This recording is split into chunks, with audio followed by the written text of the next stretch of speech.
with a bio or with the introduction of Shanta, I would first love to tell about our candidates, ma'am.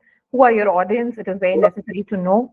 And these are the women coming from the various backgrounds who are now upskilling themselves in the tech, and they are in various programs with us, like her Shakti and her tech programs. Also, plus these are the women who have taken the breaks and sabbaticals and now planning to get back to the workforce. So this is what I would say is the background of your audience. And to begin with, who is Shanta Shekhar? Shanta Maheshwari Shekhar. Let me just start with a brief introduction about her. Shanta is markets leader in EY. She is a senior industry leader with 28 plus years of experience in transformative leadership roles across organizations such as EY, Carelon, Global Solutions, Wipro, Capgemini, and Accenture. These include leading strategic business units, large client relationships, incubating new centers of excellence, innovation hubs, sector networks, and large-scale business transformation to drive client value. Shanta is a regular speaker in industry forums organized by NASSCOM, CII, Grace Hopper, IIBA, Avatar, amongst others on topics such as DEI, work-life balance, women back-to-work careers, corporate board diversity, girls in STEM, amongst others. There are a lot many things which Shanta has done, and I can read about her, but would not want to read and would want to hear from you, Shanta, because reading a bio and listening is altogether a different story. So let's hear it from you. Over to you, ma'am. Thank you, Avneet. So first of all, I think I really appreciate all of you taking time and being part of this, and my privilege also to really be associated with all of you in this conversation today. So I think, like Avneet said, I think, yeah, first is I have a very long name, Shanta Maheshwari Shekhar. I think it goes on like that. But I think, yeah, sometimes I tell customers, just call me Santa Claus Shanta. So maybe that's a easier way to remember me. So just maybe that will help all of you, I think. So Shanta, yes, like Avneet said, yes, I think all those are a lot of those academic accreditations, which I'm sure we all can find in LinkedIn anyway about me and more. But I'll give you a little bit of my personal background as well, just so that you also know some connection to who am I as a person, right? So I come from a low economic family, very, very social economic, in a very different way. And I think I've studied in public schools. Grew up, a good portion of my engineering degree was awarded with a good portion of a scholarship. And I did not get the degree I wanted, or rather that I was really wanting to follow up and really just be there or something, but that's not what I got. Um, but I think, so I landed up doing an electrical engineering degree wherein my passion was to be in computer science. But I think the one thing that really happened was, of course, yes, I cleared the engineering degree with a best academia and the best project and all those kind of recognitions. But I think I was clear to myself that when I land in what I want to land, it will be a place where I want to be. So here I am all throughout in IT. And I really am very, very passionate about what it is and what I do. So I thought it's a little bit that background you should know about me. And I have a family, my husband, my son. My son is now a lawyer. He has just entered the workforce. But I think throughout, I think even during the pregnancy, he had a cyst, and I had a lot of, mental challenges about how I will get through over that.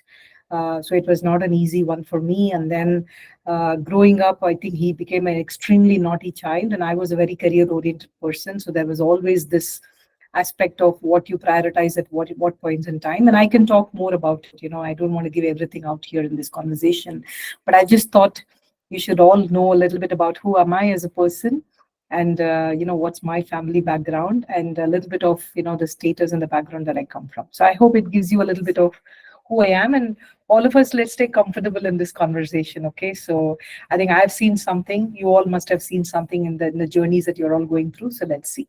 Yeah, I hope that helps for a starting point, Avni. Absolutely, ma'am.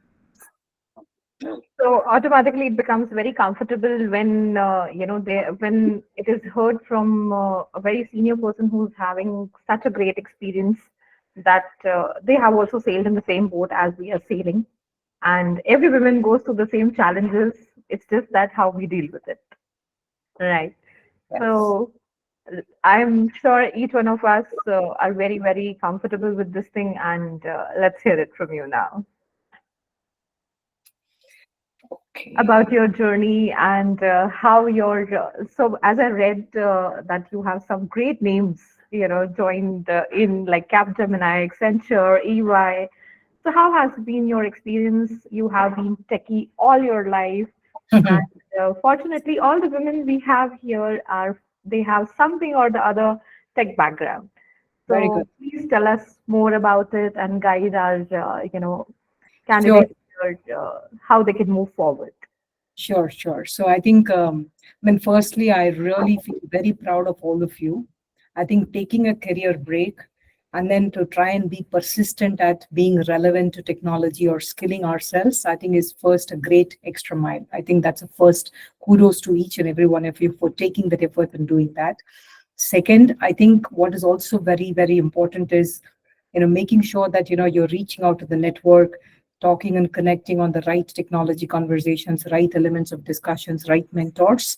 If you're doing that, I think I will also appreciate that. So first is kudos to all of you, I think, for the journey that you're already taking in the journey. And I think personally, I always think for women, because I also had an opportunity to lead inclusion diversity in Accenture. And more than all of that, I think more than all the words of inclusion diversity, I think if I just look at like a woman, I always believe, and I went through this when I was giving birth to my son. I think many people choose to have a lot of different ways how you want to handle your career and personal, right? So I chose, like, we didn't have a much of a family ecosystem to support because even my mom was working. So I cannot tell my mom, come sit at home and just be there and help me so that I can go and do my career. I think as much as probably the career instinct that I've got is also from her. So I kind of didn't want to be the person that, okay, let me ask my mom, and I don't have a mother-in-law. So there was no necessarily a family ecosystem for supporting, us. And my husband comes from a very different family of work, family life, where he probably had a very aristocratic way of living life. So I think for him to come and kind of live this life with us together, for us to manage my son and growing up, the decision I took, or rather we collectively took, was that we will have somebody to support us in the ecosystem. So I think one thing that has worked for me is, one, tell the family how much is career important to you. I think our family is a very, very big family on both sides. So there is enough of things that everybody will do. I know there will be enough of functions and enough of this and that, and there will be enough of those. So there are going to be times where we are going to be there. There are times we're not going to be there. But I think for the family to understand all of that, I think it's extremely important. And what happened to me was, I think I was very clear, one, with my husband and also the larger family, that my career is very important to me. So I think that helped me a lot with respect to the journey of the family, the life, the work life integration, and everything. I think that's first thing. The second thing was, when I went through my son's journey and all of that, I also took a decision to take some time off. And but during the time off, I made sure that I keep myself relevant. So I was very connected to the network of the people. I was very connected on building my technology skills. So I picked up certain, at that time it was more of, the web technologies, the Microsoft SQL Server kind of technologies at that time. But it was very important for us to stay relevant, in terms of those skilling and some projects, and get a little bit of that orientation and all of that. But the other decision I also took was, it was important for us as a family to have an ecosystem that will support. So instead of going to a home care or a, then the care unit, which is kind of there somewhere like some couple of kilometers, and I found it very difficult to kind of navigate, bring back, and then my husband to coordinate all of this. We were finding it very difficult. We took a decision that, our son will be home and we will have some support system for us to take care. Now, I cannot say that everybody should do the same. I think all of us have to find a way to trust and kind of create that ecosystem. So the thing that we did was, we wanted to create an ecosystem that will help support one for the son and also for the basic needs of our family. So that will be always one of my suggestion to everybody. As much as we want to be raising ourselves in the career and growing in the career, it's important that you make sure your family ecosystem is kept at peace so that you're able to focus wherever it is required to be focused. There is always this aspect of work life integration more than work life balance. To me, it was what really worked. If I look at this entire journey and all of that, it was more about work life integration. The reason I'm saying integration is because I think it was extremely important for the family to know what work I do and how it is important to me in my career and how it is important to me as in my identity. And second, at work, I really wanted people to know my family, my background, because there are going to be times and decisions that I'm going to actually make a compromise on something that I will not do at work, but I will be, for my son or for something of the family and things like that. So I think these aspects really help me a lot. I would say, I think one, telling the family how my career and journey is important. Two, the ecosystem that I had to create so that, and yes, not all of us are always financially very at the best of the points. I think at the time that we were making all these decisions. It's not like they were all very financially savvy or like there were a lot of money or whatever. It was not the case. But then you then choose to be very optimal about what you need to focus on at that point in time and what is really mattering to you at that time. So many of our other investment decisions and those kind of things, we pushed it out for some time. So I would say, I think choose an ecosystem that really works so that it makes it comfortable for you and for the family as well. And for, if it is a child that you have to take care, then I think it holds good for that, but for that individual, for that kid or for that growing up person also. The other element was really about telling the family what role I do, what do I do in my work, what am I responsible for. A little bit of those things really helped a lot, because there are times I'm going to be away, there are times I'm going to be on office priority calls, there are going to be things where I'm going to be very focused on certain technology certification. I think those aspects are very important for the family to understand, and similarly the work environment also has to understand certain aspects. So I would say these are some few things that really work for me from personal aspect on how to keep my career journey continuum. But given what Avneet spoke about, like, yes, there are a lot of these organizations that I've been part of. And given the background that I just told you, the social economic background that I came from, I was not a very speaking up person. So, I wouldn't naturally speak up. So I was like that at school also, even though somehow I became better in academics. I was always one of those top five or whatever else and all, but I would never speak up. Even if I have to ask a doubt, which I really, really had, that is breaking my head on how to solve it or something, but I will never ask. Like, I'll wait for the entire class to go out and then I will think twice. Okay, let me really think, should I go and ask this teacher at all? If I ask her, what will she think of me? And I think that carried on for me even in my work. I would say, I think even in the good portion of my career, I think it carried on. I would not speak up. I would not say things. I would not ask for roles. Um, I think at one point, like after maybe a couple of years, and I was losing out on some projects, and there were other people who were getting it maybe because they built a network, or maybe they kind of were able to speak better or create a network better, which was not very natural for me.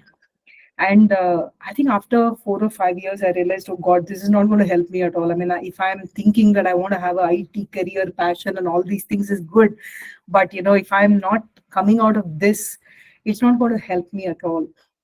So I think the only way I could kind of do a little bit of that was, one, to put myself in very uncomfortable position. So first, if I have to go and have a conversation with someone, I can tell you I would probably be thinking over it for like 3, 5 days, and maybe the fifth day I will make an attempt to even, okay, maybe let me make a decision to at least go and talk to this person. This is how I was really.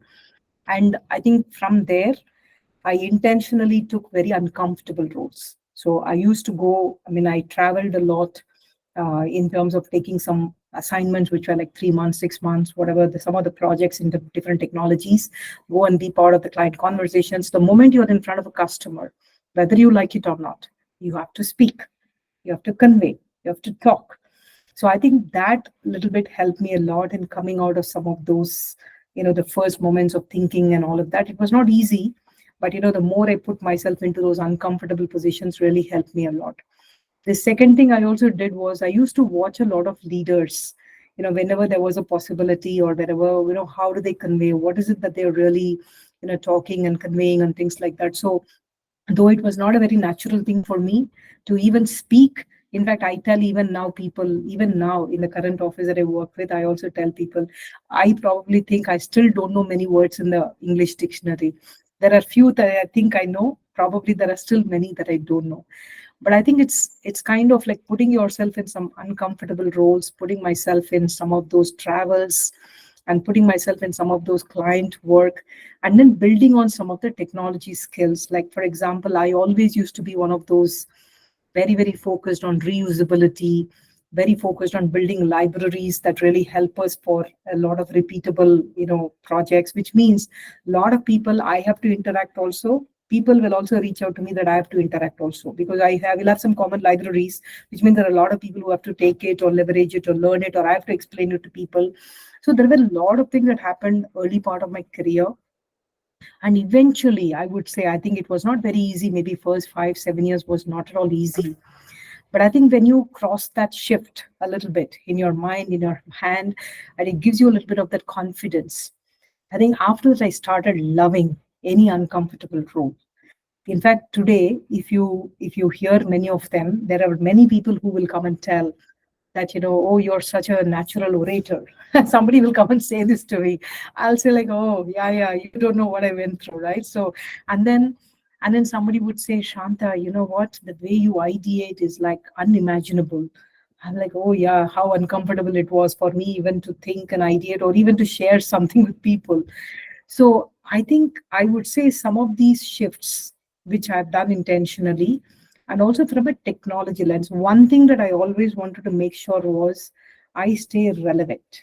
Okay, so irrespective of whatever you do, the roles you change or whatever else you do, I'm a very retail consumer goods person. So I try to make sure I keep that industry sector knowledge throughout, irrespective of whatever role variations I do. I still keep a track of, okay, I will read on the sector. I will learn on what some of the customers are doing, what are some of the technology changes customer is doing, things like that. So one is to make sure you keep that industry context. The second is building on technology skills. One is the job and the role and the experience of a role will give you that, correct. But to make ourselves credible in front of customers, in front of, in front of stakeholders, it's important. So just a few years ago, I finished the Microsoft Cloud Advisor certification, Microsoft AZ certification on cloud. I think it helped me to really do a lot of cloud-based conversations with customers, cloud-based lot of, I think it just brings a lot more of confidence in the role that you can play, and also do a lot of experimenting, right? So even now, I think AI is what every one of us talk, I think. So we have something called, AI, like a EYQ, we call it within here, but basically it's more like a AI platform which gets you a lot of interactions, a lot of things you can do with it. Like you can build a presentation, you can build a material, whatever it is, whatever you can do, but basically get into a very experimenting mode and be that experimenter so that you can learn. One of the things that really, really I love is every Friday, I keep it as a learning time. So I think in that learning time of 2 hours, yes, I can have a lot of things at work and so many other things, but I keep it a point just to read, learn. So it could be a thought leadership, it could be a technology certification. Right now, for example, I'm actually going through a sector learning on one of the industry, and I'm also going to pick up a sustainability as one of the higher degree education. So we have some courses and options. So I'm going to pick that up, and I'm going to learn sustainability as I think it's a 1 year degree or a 2 year degree or something like that. But I'm going to pick it up. I know my work is hectic. I know it is busy and whatever else and all. But I think I want to make sure I stay relevant. I stay in the continuum of the world where today the technology conversations are more on, AI. And it is not just learning and putting some basics of pilots and proof of concepts and all of that. I think we really want people to really think scaled AI. Really, people can have that enterprise thinking on AI, reimagining processes from the lens of how you can bring AI as a core of the process itself. So I think the conversations with clients are changing, and thereby keeping ourselves as a technology person at the core of that dialogue, and also making sure the context of the client, because the client always belongs to a certain industry. I think I keep my curiosity on as much as possible. So I think that's a little bit of what has worked for me, my journey a little bit, things that did not go well for me. And I can tell you enough of my stories of what are the 10 things that did not go well for me. But I hope that gives you a little bit of, my technology curiosity, and the things that I've learned, the things that I've picked up on certifications, that the things that I've also learned on bringing things together, because intersection of business and technology is a wonderful place the world is today. I think the problems that we have to solve for customer is really at the cusp of that business and technology together. So keep that experimenting mind on, keep that curiosity mind on. And there are a lot of learning labs today. I've taken so many courses on Coursera because it was all available. And I think it was, some of them are fun. A Cloud Guru is one another platform in which I have learned so much of cloud capsules and cloud programs. And of course, like Avneet said, I think there are Microsoft cybersecurity programs. There are a lot of programs from AWS, Google. I think there are many more, right? And platforms like what Avneet talked about brings a lot of those curated programs in a much easier manner. So I hope that gives you a little bit of what's happening. One is my own journey of business and technology. Second, things that went well, things that did not go well, but also a little bit of how technology and business is something that we all have to keep ourselves relevant for the things that we really want to do on the roads. I hope that helps a little bit. Avni? Of course, ma'am, that's a very inspirational as well as very informative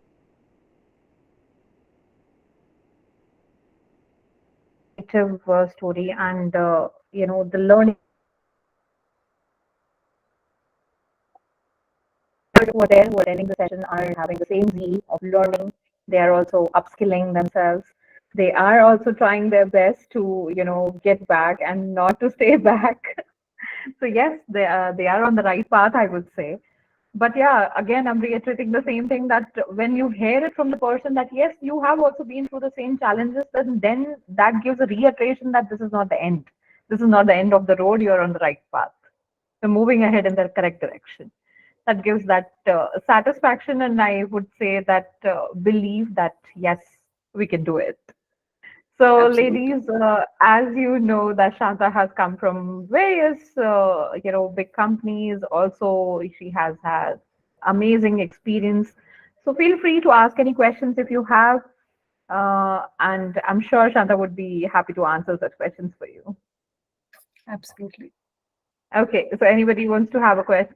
Anybody wants to ask any questions? Gitanjali, Geeta, you guys are there. I would love to hear any questions from you if you have any.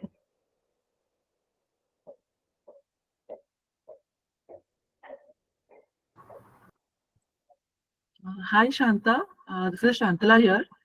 A little, the kind of question like everybody is thinking, I think.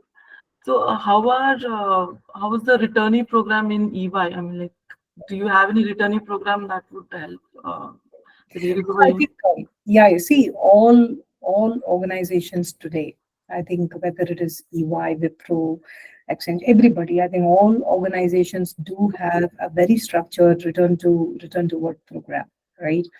And I think all the return to work programs across, because I also had that opportunity to a little bit lead that for, for a couple of these other earlier organizations as well. All the return to work programs are done with a couple of aspects, right? So one is, I think we pick up women who are from different aspects, and there are certain partnerships, right? Like for example, the jobs for her, or any such kind of connections and foundations. And I think through that, I think we do such kind of very dedicated programs. And from those programs, in fact, we also then do some assessments. One is people go through a very specific contextual trainings, and then at the end of those trainings there are also some assessments just to make sure people are able to be allocated.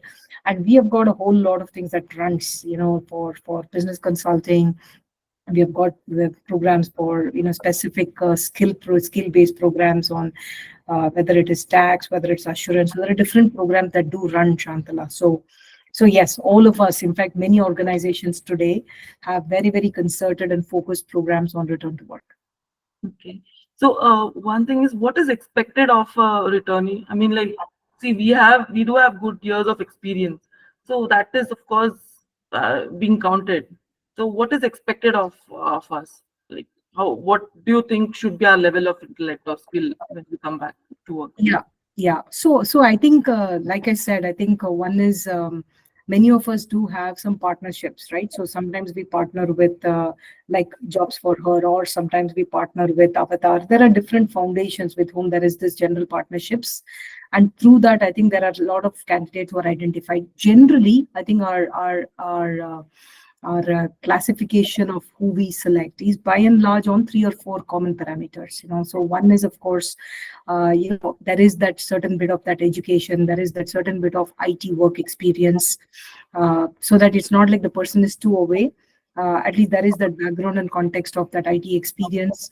There is a bit of that right engineering education or a business background, so that it helps for the person to catch up on the various aspects. And some of them, I think, have also done some proactive steps, like some proactive certifications they themselves have done, which I think also helps, because I think it also shows their level of proactiveness. But generally, what we have done is we've picked up women around these kind of classifications, and then we do a little bit of a preliminary due diligence check just to make sure the person is quite active and quite interested in kind of continuing on that program. Because some of these programs, when you start, it's like at least a 5 to 6 months of different curriculums, different aspects we cover, and then you kind of want to land into a particular opportunity. And sometimes we can give assurance, but many a times we can't give assurance that everybody who is coming there can get that role and the job and things like that. But I think there is always that opportunity of assessments, and we will also make sure there is a larger connection, because it's coming from a larger partnership. I think it also gives that opportunity for people to be hired by us or hired by somebody else also. But I think those are some of the, I mean, it's not some very complex ones, Shantala. Those are the 3 or 4 criteria or a background. Like, the person has some education background, which is right fit. Second, there is a little bit of that work experience in the part that might help. And then maybe there is some level of proactiveness the person has done with respect to that certifications, or anything which kind of helps us to know the person is a little bit connected on that subject and topic. I hope that helps. Yes, it did. Thank you, Shanta. Okay, I'm seeing some more questions there. So Yes, so there are a few questions in the chat box, and there are a few raised hands. So let me just pick one question from the chat box first. And first, there are the compliments for you, ma'am, for sharing your journey. And then first question is from Shilpa. How many hours did you devote for studying every day, ma'am? So how did you manage your studies, work, house, and everything? So if you can just share something about it. So I think, like I said, I mean, everyday study is definitely not possible for me. So what I do is on Friday, the first half of the day, so 9 to 11, 9 to 12, I think that's the range. If you look at my calendar, I've blocked it. And everybody knows also nobody can really reach out to me in that time. And I intentionally read. So I read some thought leadership papers, I read some technical magazines, and I read some journals, I read some thought leadership paper on a particular technology, or if there is a certification or a training that I'm actually part of, that I'm actually sitting there and finishing up. So I would say, it's a little bit of that Friday time for me. I think that is one. Over and above that, I think because we are all in the world of digital today, I think I have registered and subscribed myself to certain areas of interest. For example, because I was very interested to learn more about sustainability, I've registered myself for that subscription in sustainability. I've subscribed myself to cloud. So a little bit of what's happening with Microsoft or AWS and things like that. So I think there are certain areas where I've gone ahead and subscribed myself. So there are a lot of those in shots which you get, right? So, and today, I think, irrespective of whichever location you're in India, there is enough of time we all spend on the road. And my luck today is that I can sit and somebody else can drive me. And because of that advantage that I have, I try to use that time to read a lot of these things to kind of keep in touch. In fact, today morning, there was a very interesting article on GCCs and how GCCs are expanding, in India and other locations like this. And in fact, the news today is actually about how Chevron, which is one of the energy customer, is planning to set up a large GCC, and how they want to set up a technology center. and they actually want to hire people, more than 600 to 700 people who are technologists. So, I mean, it's as much of fresh news of the day today, just as I came to the office today morning. So I would say those are the ways I try to keep myself connected. I try to, and I listen to a lot of people. I think I listen to very, very, very interesting podcasts. There are a lot of people in our office who really have a lot of thoughts and insights. So I keep having this, like, in once in a while, if there are lunches, I do with some of them. I think it also gives you a lot of those learnings. So I'm not going to say, yeah, this is the book I read and every day I read this and all of that, because that's not really that works for me. But yes, when we go on vacations, I always pick up a book. Maybe there are 100 other people who say that too, but I think I pick up a book which is more of, either a certification or a technology, something I can read a little bit more. The last book that I was reading was a little bit on human machine interaction. And so, yeah, I think every one of us have our interests on where we pick our books. So sometimes I love either the books on biography of people. Like, I like to read about people a lot. So about Steve Jobs or about Michelle. And so I literally want to know what really goes in them and mine. So that's a little bit of curiosity, or I pick up a technology book. So that's a little bit of what I do. I hope that helps. That's so interesting to know. And also, during this chat, you got to know, ladies, what article you are supposed to read today. So, yes, do go back and read the article what Shanta is talking about. And I'm sure you'll be updated with the new topics which are coming up. And also, when she was talking about that they are hiring for about 600, 700 people, so look that as an opportunity for yourself. Right. Okay, so moving forward for the next question. Uh, okay, so Divya wants to know that how can they apply for EY returnship program?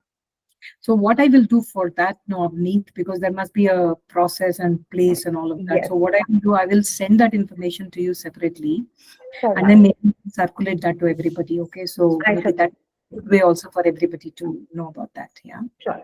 So we can get back on this as I receive the document from ma'am, and I will be sharing with you all.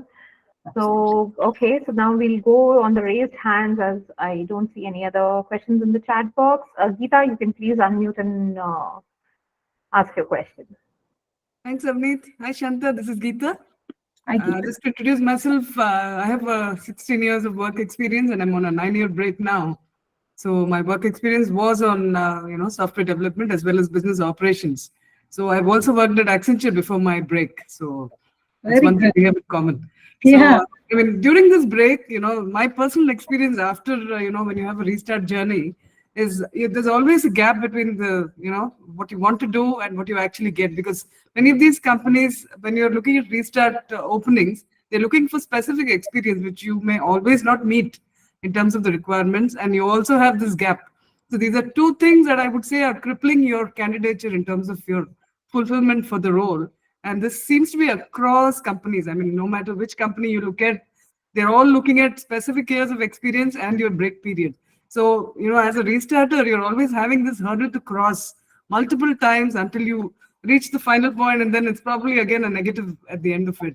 So, what's your viewpoint on this, and how does one overcome? Because the change, I think, is twofold. One is from the candidate side in terms of proving that you're still capable and can do something, and the other is the mindset of the organization who wants to hire you to ensure that they understand you have a break and it's not wrong to have a break.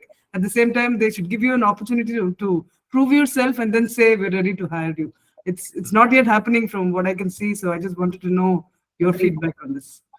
I Thank think, you. first of all, I think very fair and honest view, I think, Geeta, and thank you for sharing that honestly. So I think, see, these last couple of years, especially the COVID and around this window, the last 3-4 years, one is all the clients. I think all of our business, irrespective of which organization we all talk, all of us are driven by what customers and their priorities are, and what are the nature of engagements or problems that we have to solve for them. So the last 3-4 years has significantly pivoted a lot of our clients and their budgets and their thinking on what kind of transformations they want to invest and spend on. I think that also a little bit resulted in pivoting a lot of how the talent market has to be looked at, especially from the lens of technology or from the lens of specialization. So in a way, most of the organizations, and I don't think it's about one particular organization in general, I think most of the organizations in the last 3-4 years have also only done external hiring to a large good extent only when there is very, very unique specialized area, right? And where really experts were needed or experts are needed. And I think that's been a little bit of a shift in this last 3 to 4 years. But having said that, with I think all these opening up now, like the GCC investments that is coming more and more, and also I think there is also an element of these kind of partner programs. So what I would only recommend is, one is there are individual programs which we all can apply, which is fine. But I think it might go through this situation what you are articulating, Geeta. So the other way to do is really integrate into these kind of partnership programs, like the way I just said. So for example, Microsoft has this cybersecurity program, and then there is a carryover. ಇದು session ಇದೆ Sorry. 12 ಗಂಟೆಯಿಂದ. Sorry. Okay. So I would recommend. So one is, of course, yes, I think we've seen a little bit of a different shift in the last 3 to 4 years. That has happened, of course. I think that has a little bit, deflected, if I can say, on a little bit of mass hiring or a little bit of mass requirements, or a little bit of these variations of like, okay, I may have a requirement for somebody with 100% fit, but I know this and I can still want to take somebody at 60% fit, 50% fit. I think those variations have happened a little bit because of the customers and also the shift specialization requirement that has happened. But having said that, the areas like cybersecurity, ಇದೇ ತರ ಇತ್ತು. I think somebody, yeah, the areas like cybersecurity. ಅವ್ರು ಬಂದು ಒಂದೊಂದ್ಸರಿ ಬುಧವಾರದಲ್ಲಿ I'm so very sorry. Rashmi, can you please go on mute? ಅವರು ಅಮ್ಮನ ಕೆಲ್ಸಕ್ಕೆ Okay, thank you, Rashmi. I think yours. Yeah, thank you. Yes. So I think, so what I would recommend is, Geeta, maybe one is, I think that's how it has been in the industry last 3-4 years. I'm not going to say that the industry has become a little better. I think we are still on the watch of how these things will, a little bit change. But there are certain areas like cybersecurity, AI. I think these areas, I think we are really looking at people who have whatever levels of, it can be a learning experience, it can be a work experience, it can be whatever experience. I think these areas are really picking. So it also depends, what kind of area that is being looked at and what kind of area. That is one. The second recommendation is aligning with the larger partner kind of organizations. For example, each one of our organizations will partner with somebody like this, like either it's a Vinvinia Foundation or it's a Job for a Foundation. I think if there are those kind of ways in which the profiles come, then I think it actually comes into a program, like a return to work program or a specifically running a program for a particular area. We pick up people, we go through that program. At the end of it, we do that. So it becomes a little bit more, very targeted program and targeted way of doing it. So Geeta, I would say maybe those are the ways in which the customers have changed and thereby the industry has a little bit changed. But there are also areas like cyber and AI. Those areas, I think we are really looking at different levels of people to be hired. And also, I think a partner-based association might help for really coming into some of those kind of programs, and thereby it helps for a better engagement and thereby a little bit into that hiring cycle. I hope that helps a little bit, Geeta. Yes, it does. We'll continue our attempts. Let's hope. And we will talk. I think, Geeta, maybe we can talk outside of this as well. So Sure. We can do that. Yeah. Sure. Thank you for your time. Appreciate it. Yeah. Thank you, ma'am. Thank you for that detailed answer and a great view on this. I hope many questions would have been answered on their own, rather than if they would have not asked the questions. I'm sure they would have got their answers then also. Okay, so next, moving on to Isha. Isha, can you please unmute and talk? You can ask your question here. Yeah, hi, Ami. Thank you. Hi, Shantna. First of all, I would like to say thank you to share your experience. Really a boost for myself, at least I can say. I get really motivated after listening to the story. My question is because I'm having an 8 year of experience in an IT in the development and now 10 year of the career gap. and now I'm trying to get back. What is the challenge I'm currently facing is the shortlisting of the CV. I'm applying in this reboot career program also in almost every company where I'm looking and searching, and I'm getting the opportunity to apply. But my CV is not getting shortlisted, even though I have done the certification in the latest technology. I really don't know what exactly they are looking at the screening. In the last few sessions, I have heard about that people are not more into the certification, they are more into the relevant experience. But being on the career break and having the expectation of the current technology experience is something not matching. So could you please suggest something on that? No, I think first of all, I think you should be very proud of yourself. I think having taken a break and taking those kind of certifications proactively, and that too, what is relevant in the industry and technology. I think that's really, first of all, great thing to do, and you've done it. And first of all, kudos to you for that. I think that's the first thing I want to say. I Thank think you.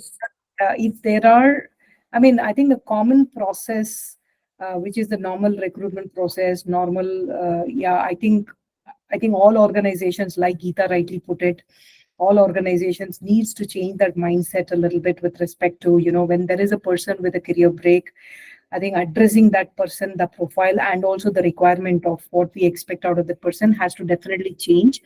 I think in many organizations, I think we are slowly changing. The only difference sometimes I do see is sometimes there are roles which are very specialized roles. Like there are sometimes when we come out for requirements, they are very experienced or specialized roles. So for example, we want a cyber expert or we want something like that. Now there, I think it little bit, because it's a very niche and it could be a very specialized work experience and nature of the role, like an architect or something like that, it has a little different nuance of approach. But having said that, I think with the situation that you are telling, I think you're doing the right thing. And I think it's a matter of just, I think the right organization looking at it in the right context. Maybe what I will do, I think, Avneet, maybe then once we finish this conversation today, I think if you have a little bit of a summary view of all the women who are on the call, especially the ones where I spoke about, like they have some of these next generation technology aspects, or they have the work experience, a little bit of that cyber and AI and cloud, and a little bit of that combination, if it is there, I definitely would like to take a look at these profiles, and probably we'll pass it to our group also here and see what we can track it down. And we can also work with some of our teams to see whether we can do some more specific targeted programs so that it also helps to funnel some of the needs and things like that. So at least I can do that bit of what I should do, I think.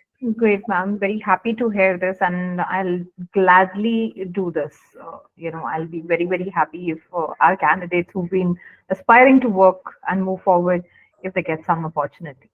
So surely we'll be doing that. So, ma'am. Isha, I hope you got your answer. And the dilemma, what you've spoken about, yes, definitely. I would say each one of them have this dilemma, whether the experience or the upskilling. What is it? Is the need of the hour or the requirement? So thank you so much for clearing that, ma'am. And I think we can move on to the next question. That is from Jyoti. Jyoti, you can please unmute and talk, please.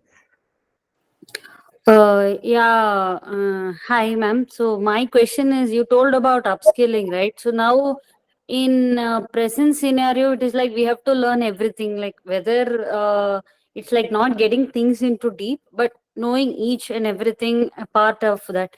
So when we are learning all those things, sometimes we get more overwhelmed, like today, did I lose something in that, or did I lose something in this?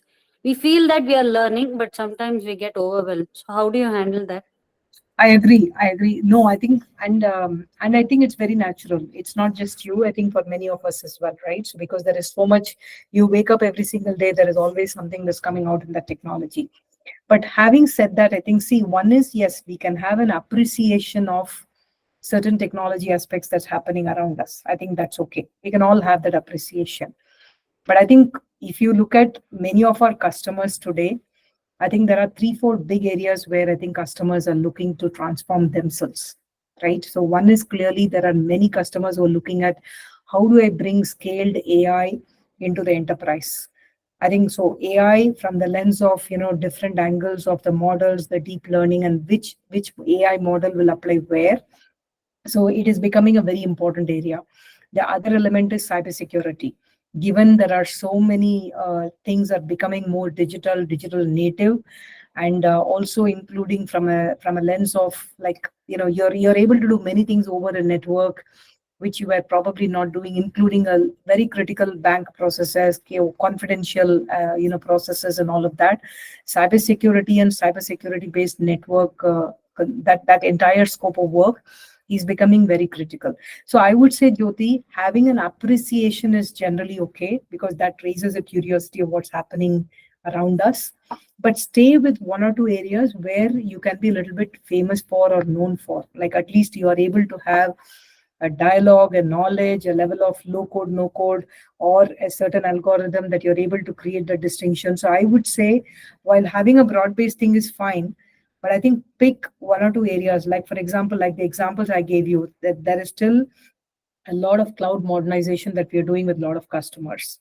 There is a lot of huge SAP transformation that's happening with customers. Cybersecurity from the lens of how we are looking at cybersecurity and AI. These are some 3-4 big areas where we are looking at where the technology conversations with customers are happening. So keeping abreast is good, but choose an area and just be in that area so that it gives you a little bit of better opportunity for you to converse and dialogue and have that engagement and dialogue during the process or even otherwise. Jyoti, I hope you got your answer. Okay. Moving forward to Sweetie. Sweetie, you can please unmute.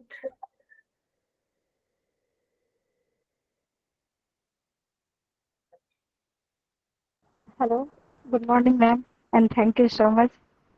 Hi, sweet. Ma'am, currently I am working as a content writer, and I have written too many papers on business management, and I got knowledge of pastel analysis, SWOT analysis, industrial analysis, and market research. And I want to start my career in IT field. So how can I apply? So, I mean, I think if you're a good content writer, which is what I think you're saying, okay, Yeah, I ma'am. think you have options in many places, not just IT. So, because I think, see, today there are so many organizations who do so many thought leadership papers. There are many companies, like a lot of creative agencies are there for where I think content is really becoming order of the day. I think we really need content, and the only difference is digital content, or for that matter, making sure. And it's not just about the social media and whatever else and all. I'm talking really about how do you apply digital technologies to be able to create. So, for example, Adobe experience based content, or how can you really apply immersive experiences, and thereby you can create content.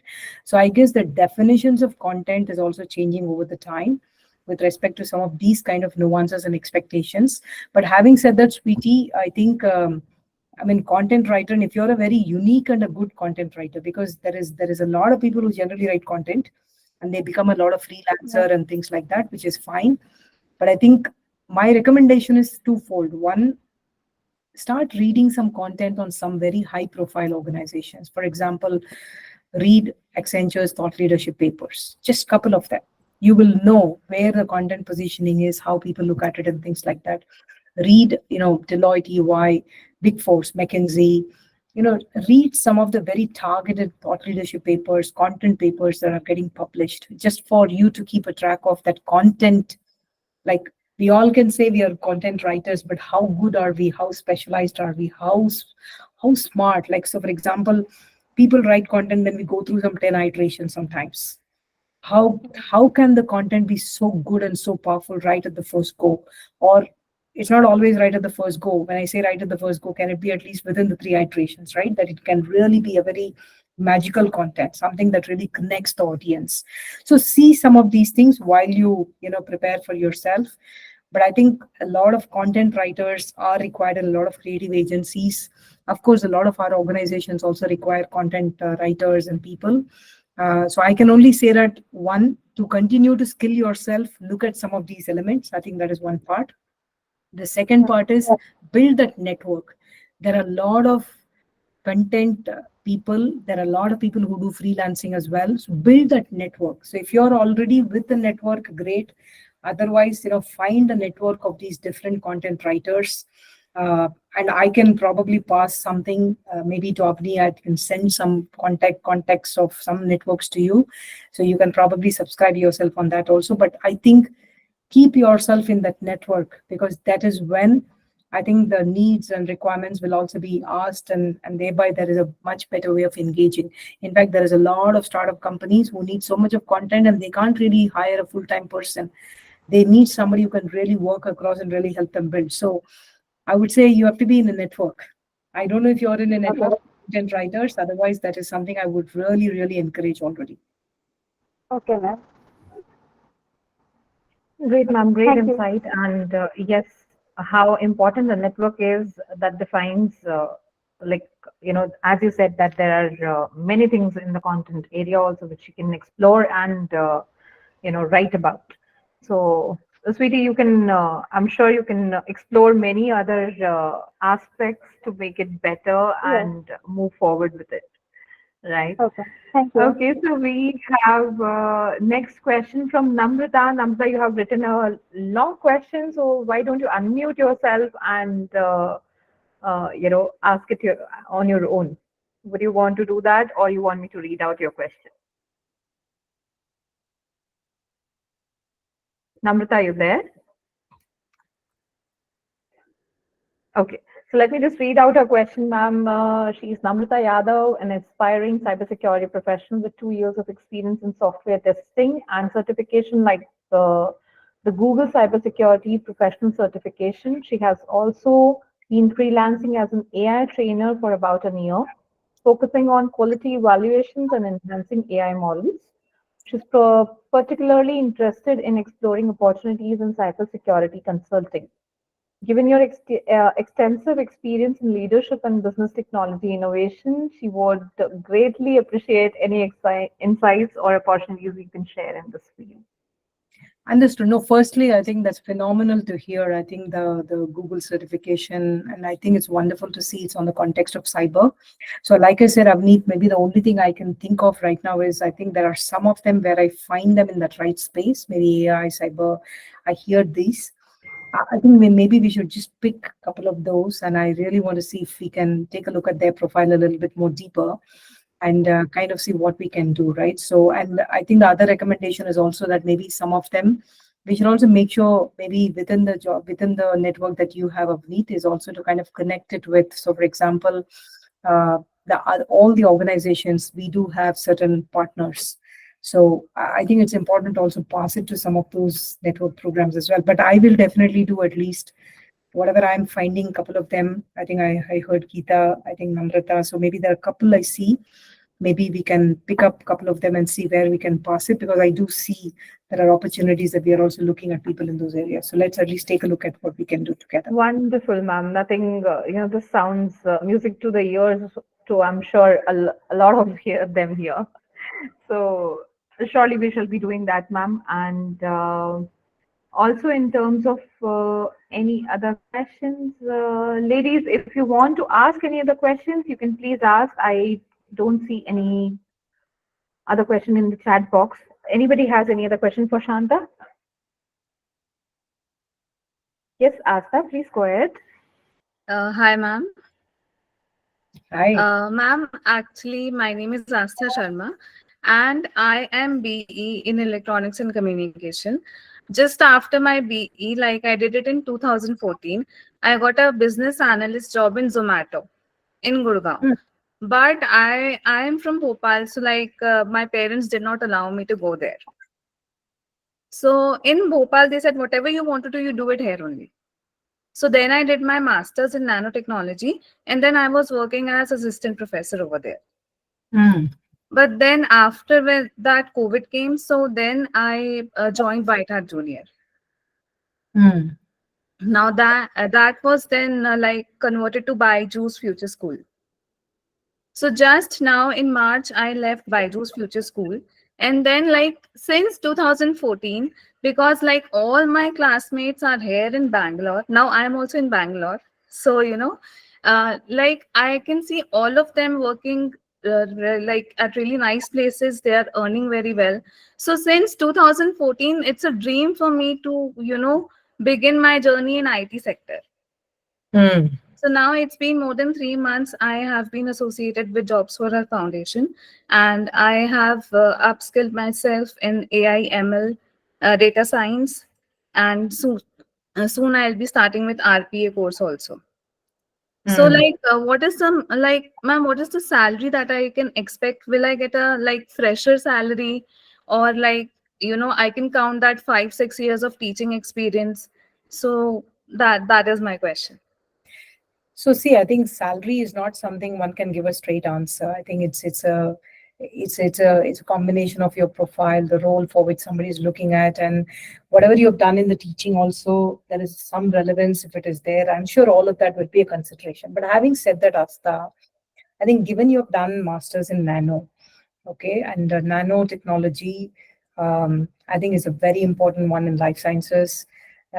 Most importantly, I think the focus on nano on many research, and there are a lot of stem cell companies. And for example, there's a company called Map My Genome. There is Tata Medical Research. There is the moment you just said nano, I think these are all the things that come to me. So I think uh, the thing that you have learned and combining that with the technologies that you just articulated right now, right? The AI, ML, robotics, and those kind of aspects, I think really brings a very strong proposition of how you should present your CV. I think Okay. it also depends on how you're bringing it together and really presenting it in its holistic fashion of how your profile has to look at. If you present it like, okay, yeah, I've done some teaching, I've done that, and they are all different pieces for somebody to look at. The other aspect is, yes, they will all be there, but how do you bring it all together from the lens of how your CV looks, and what are some of the research projects, or what are, as part of some of those, what are some of the research projects that you might have done, or how you apply technology on some of those, I think will be very good to know. But I can tell you, I think a lot of organizations in the life sciences industry have got wet labs. I think there are so many GCCs which are invested in, whether it is in Bangalore or even other locations, Hyderabad. There are a lot of life sciences clients who have invested a lot of GCCs here in India. So whether it is AstraZeneca, whether it is, I mean, there are a whole lot of them, including Takeda and so many of them. So maybe I would say, I think, yes, I think your blend is very beautiful. Your nano plus your technology blend is very beautiful. So what you may want to do is first package your profile well. Take a look at your profile. Maybe Avneet, I don't know whether some of you also help in the profile checks. I think that will be something we can do. And then definitely look at a very targeted segments of like customers like that, or rather companies like that. Because if you go in a wrong place, like for example, if you apply to any typical IT organization, whatever you learned is also not going to come to life. So I think that's the only proposition I would say, because of the higher education that you've done and the combination of, like I said at the start, business technology convergence is really a wonderful combination for people to have. And you seem to be someone who has that. So I would say the target companies that you're looking for has to be a little different. I think we have lost Asta. Probably there is some network glitch, but ma'am, they have gone through, the session which says about the resume building, and yes, they have been briefed how to put it together, and I'm sure everybody is quite updated on how to put things together. But combination of how you explained how Asta can amalgamate everything together and put it across will be a great help for her. Sure. So, coming to the last question, if I may, ma'am, if you allow so, I see there is a constraint of time. No, we'll take this But as a question. Yeah, that's fine. this is a very common question amongst everyone who do not belong to the IT sector. Okay, so this is coming from Sumaya. Sumaya says, what about the people acquired and upskill their knowledge in IT field but don't have any IT field experience previously? So if you can just put a little light on this, ma'am. See, I think there are a lot of people, like there are people who have done. Sorry, I think I'm getting some echo. Okay.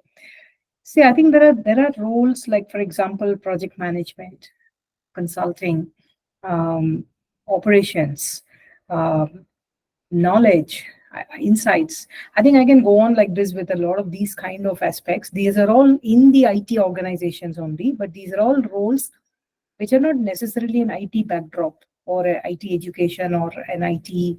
In these kind of roles, we don't look for people who are engineers or whatever else it is, right? So these kind of roles are there in many organizations.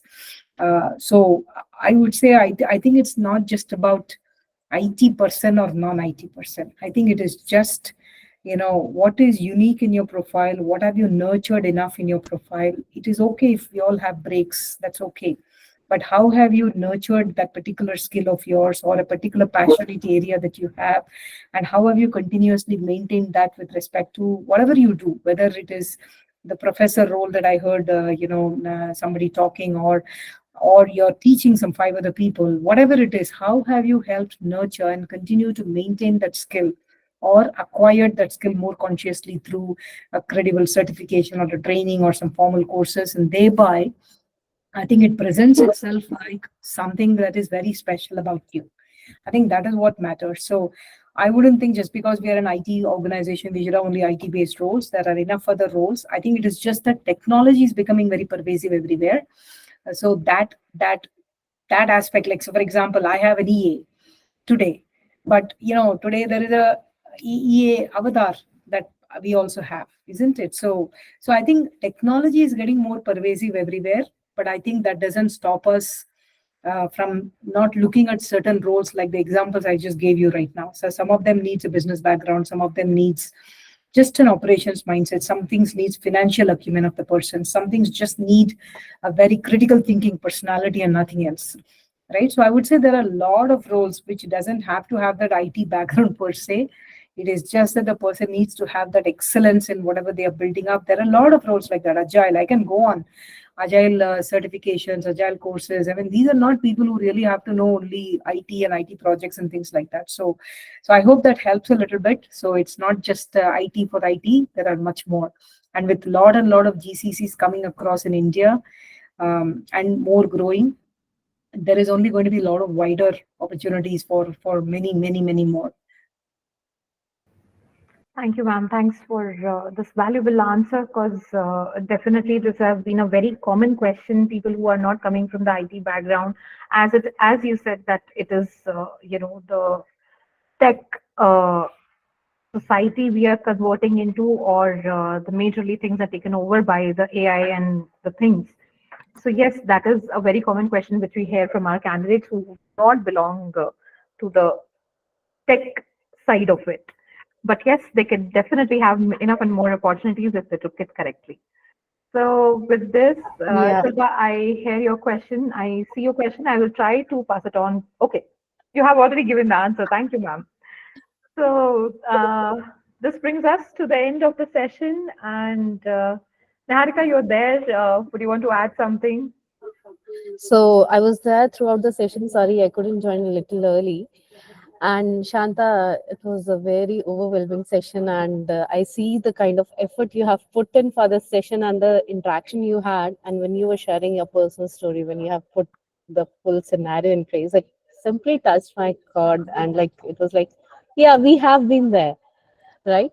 So it was there, and it was something I felt like the guidance which you have given today, it was like you have guided them to redesign their restart journey, where they can have more information in place, and the kind of references you have mentioned today, they were really helpful.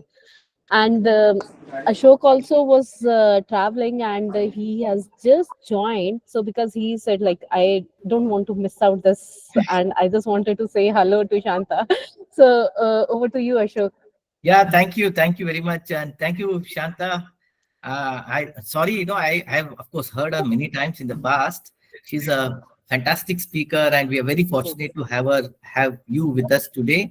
And I'm sure all the participants here must have learned a lot from your personal story as well as some of the things what you mentioned. Shanta, all these women have also gone through an agile methodology training program in the beginning, as well as design thinking. In fact, some of the concepts, don't mind me, Shanta, whenever I used to discuss with you, you brought in those idea of design thinking and all, and this has been incorporated in this particular modules what we are talking. So thank you very much, and I'm sure all these women, they will try to emulate some of the learning what you have got and some of your illustrious career which you have had, right?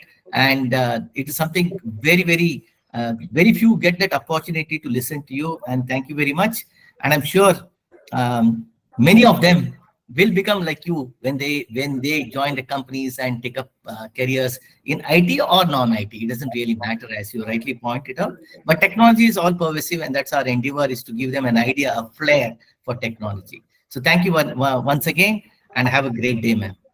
Thank you, Niharika. Thank you, Ashok, for having me, and Avneet, wonderful for really orchestrating the session. And I will only say one thing to all of us here: be at it. I think we are all strong women. Be at it. I think there are so much we've all seen, and I really, really appreciate all of you thinking that, hey, I want to get back. I think just that sheer persistence will get you where you need to be, and each one of you will shine. And I will do every aspect, whatever is possible out of this call and the conversations on some of you which we have spoken. We will continue to have that dialogue, Avneet, with you. But I think just be at it.